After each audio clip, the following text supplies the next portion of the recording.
he all said the same thing. If you can stand all the way up.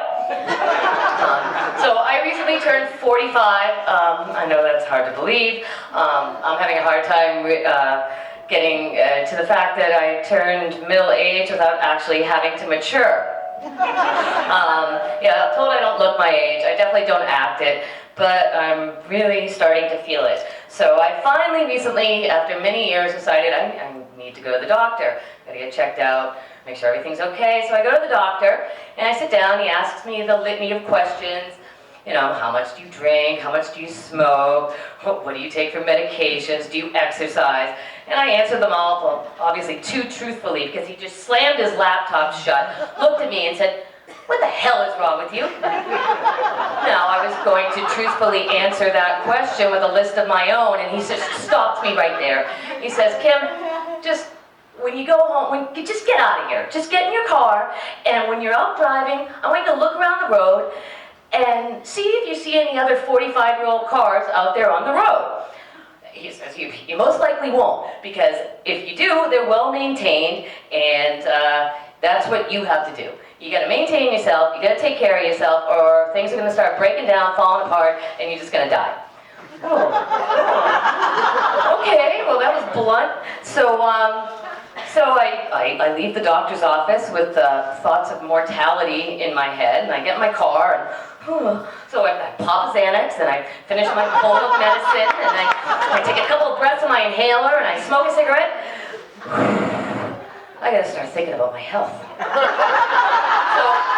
So I'm driving home, and I'm really thinking about what he said, and I'm like, oh my God, he's right. I am like an antique car. All right, well, here's the stats. Built and conceived in 1970.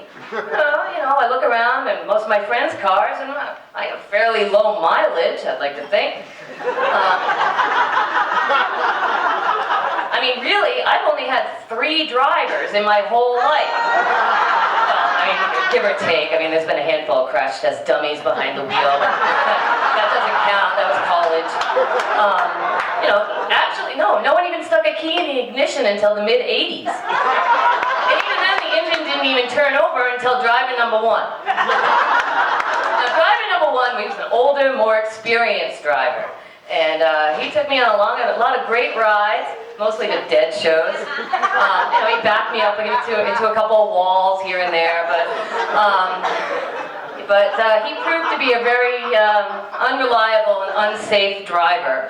I spent half my time idling in front of his house while he was off driving other cars. So at that point, I was like, that was 5 years of that. So at that point, I'm like, well, maybe I should just try to sell the car. And then I decided to put it up for auction. So up it went, and it was sold to the highest bidder.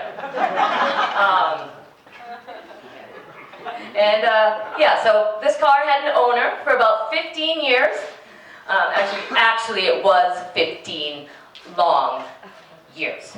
This car was owned, and admittedly, he took really good care of the car in the beginning. He took it on long drives, vacations, but then he eventually just drove it the same route, over and over, straight downhill, right into the ground, until he eventually drove it away altogether.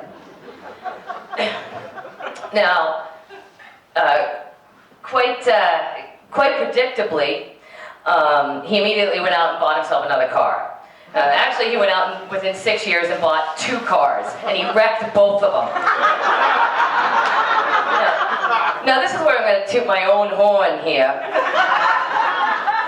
The guy was a fucking millionaire, so you think that he would have at least tried to upgrade? I mean, I know it's hard to get better than a classic like this, but no.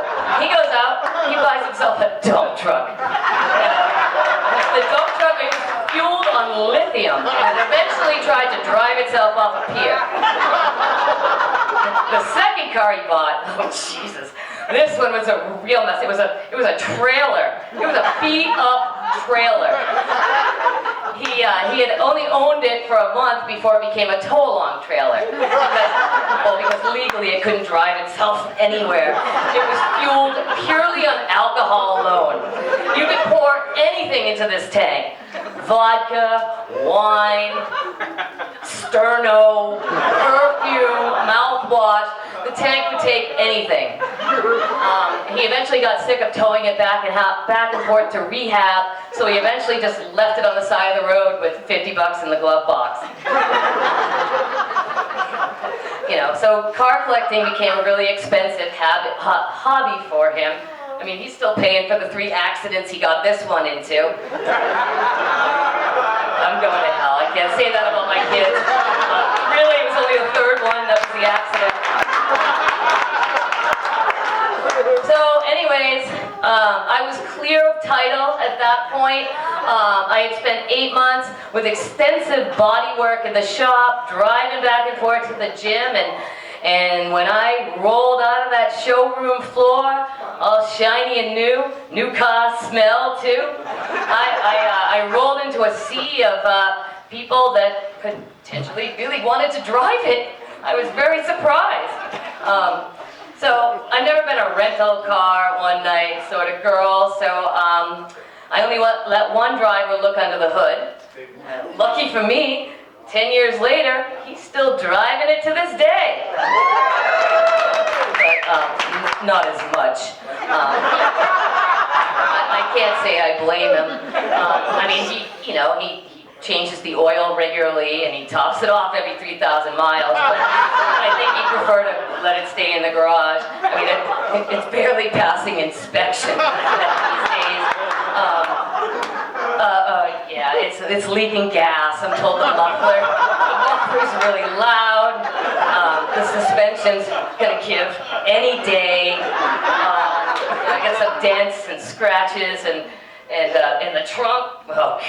Well, the trunk is just hanging real low and it's broken. And that's his fault. He's a musician. He plays drums. He's always, he's tried to just overstuff it with his equipment, and well, it just doesn't close properly, and it's not opening anymore either. So yeah, but I still got all my original parts, and the headlights work great. They work better as fog lights, but I mean, you don't have to whack them or anything. You just kind of look at them and they'll turn right on. So at this point, I realize it's time for the car to go back into the shop for a major overhaul. I know it's going to take a long time. But, until then, I know he prefers to drive his own car anyways. It doesn't take as long to heat up, and it's a manual. So there's the car facts. I'm Kimmy. Thank you for listening.